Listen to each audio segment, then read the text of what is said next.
Une méthodologie simple pour apprendre à dessiner une prothèse partielle amovible métal. Étude de cas faite sur un édentement maxillaire de classe 2 avec 3 modifications.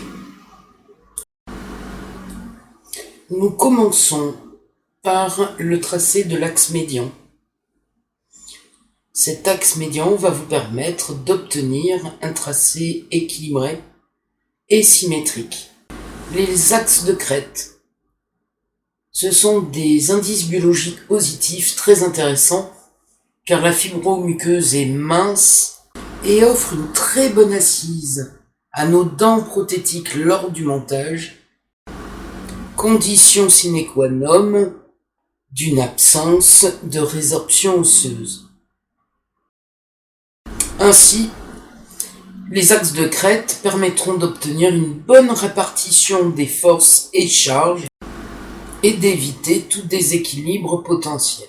Recherche des zones décolletées. Pour tracer ces décolletés, nous avons besoin de repères. Le premier repère sera donc l'axe de crête et le deuxième repère sera le centre du diamètre mésiodistal de la dent. Nous allons prendre un point qui se situe entre ces deux repères. Et à partir de là, nous allons pouvoir tracer nos décolletés que l'on peut considérer comme étant des zones interdites. Nous pouvons maintenant tracer et déterminer les zones décolletées. Le décolleté correspond à une zone où la connexion principale ne peut s'arrêter. Nous éviterons de prendre appui dans cette zone car constituée de gencives libres et de l'anneau gingival considéré comme un indice biologique négatif. Ces décolletés ont des valeurs différentes en fonction de la zone géographique. Dans la zone antérieure, nous prendrons entre 4 et 5 mm contre 7 mm dans la zone postérieure. La ligne d'arrêt, c'est une zone de délimitation entre les deux matériaux constituant notre prothèse, c'est-à-dire une ligne de jonction entre les matériaux alliage et résine. Attention toutefois à faire en sorte que la ligne d'arrêt ne passe pas par le volume des dents prothétiques.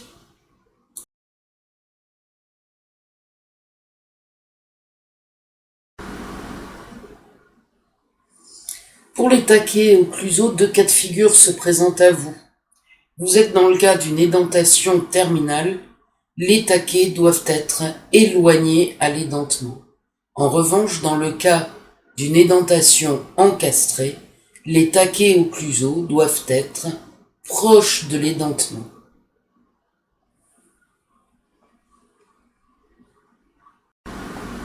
Édentement encastré, un taquet distal et un taquet mésial, proche de l'édentement. Idem sur ce côté. Les taquets peuvent être aussi remplacés par des fils singulaires.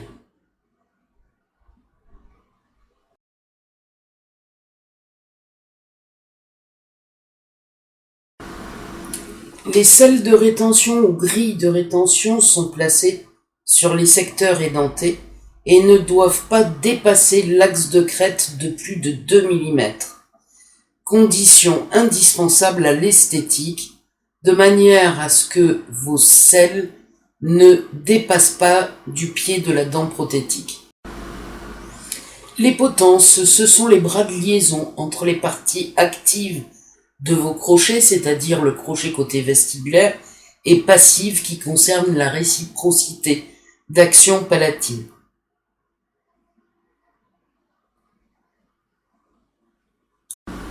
Les potences ne doivent pas prendre appui sur les faces palatines des dents naturelles. Le polygone de sustentation est la résultante des charges masticatoires. Vous devez répartir et équilibrer votre tracé autour de ce point. Le tracé.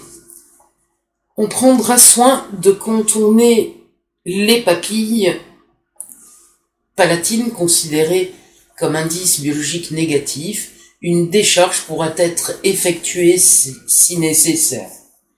En revanche, on contourne les zones interdites et n'hésitez pas à faire des ailettes postérieures de stabilisation et bien évidemment de prendre en charge les zones tubérositaires considérées comme indice biologique positif. Le choix des crochets. Là aussi, deux règles.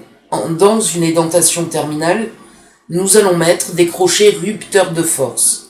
En revanche, édentation encastrée, le crochet type reste le crochet d'Akers.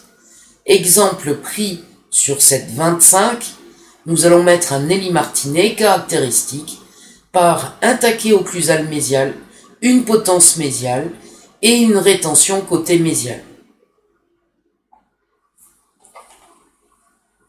Ici un Akers, crochet classique pince, idem sur la 17.